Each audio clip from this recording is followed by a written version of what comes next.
ka. Pero nung binili ko, with sidecar. Ngayon, nasita ko na hindi. Hinahanap sa akin yung sidecar.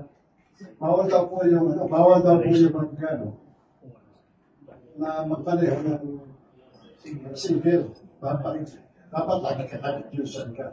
Ito po yung discussion ko.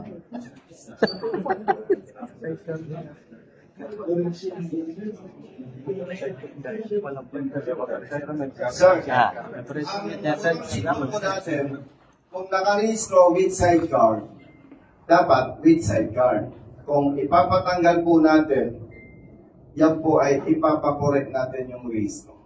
5,000 sir ang multa. Wala namang problema sir yun, basta may pangmulta tayo. Kailangan ka naman sir eh.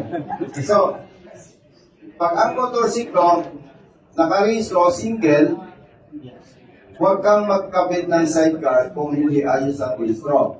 Yun naman, ang Tiger PD, kung nakarehistro with sidecar, be sure, every time na imaneho mo sir, may sidecar. Yun po yun. 5,000 po ang multa. Thank you, sir.